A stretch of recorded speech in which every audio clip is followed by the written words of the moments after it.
I'm gonna. Something that I've always pushed back on, and I've said this, I'll just straight up say it. So I've been a part, I think I'm on the board of 757 Accelerate still.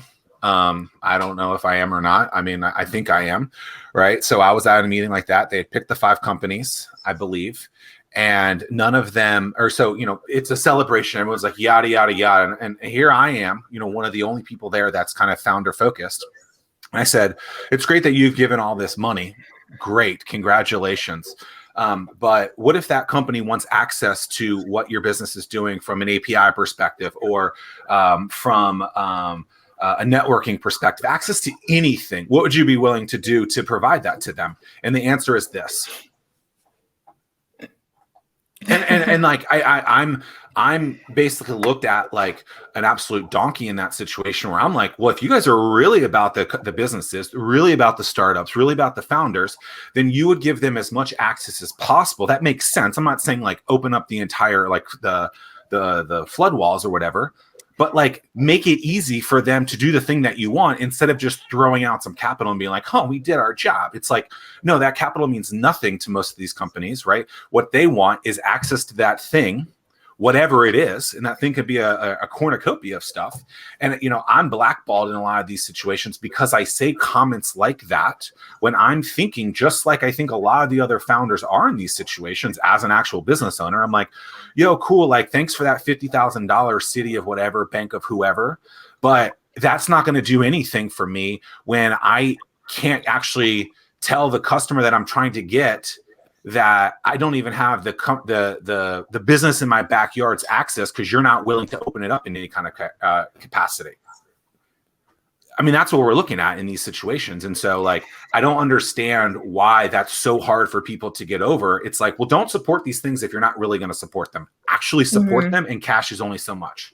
Right. Yeah. There's a level of caring, I think that like when you have this sort of hierarchical structure and you've got these organizations centering themselves and placing themselves at the top of this community, what you get is very sterile resources. You get like, very academic. We've done so many studies and so many surveys and so many like just if you spent the money or took the time that you spent on trying to find the magic bullet, like, and actually just like maybe took a founder first approach and listened to what startups wanted and process modeled like the lean method for growing the startup ecosystem, then, I feel like you would be able to find the answers you need because people are giving these answers every day in things like the Slack and like all these coffee that like drinks downtown. People are the founders are telling the community what we want, but there's the disconnect. Yeah, the There's same just like conversation that happened in 2010 is still happening in 2021. right. It would be interesting. What I'm sure conversations like this in that setting still happen in other places across the country too. And so it would be interesting to see like what are other cities doing, because it's weird because a lot of these people are going to those places and they're exploring from different cities like, hey, how do we fix these things? And they're telling them an answer. And it's like, oh, cool. That's a great answer. We need to do that. And then they never do it.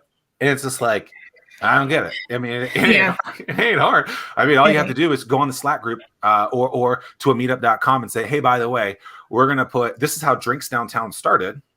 You probably came around when I had given it to Byron at some point. But I started because I had moved downtown. Business had moved downtown, and there was like no one at a bar on a Tuesday or a Wednesday night. And I was like, yo, let's just have a bunch of people like storm the bar and let's just all drink and mingle. Well, the first one we had like 30 people, and then the next one we had like 100.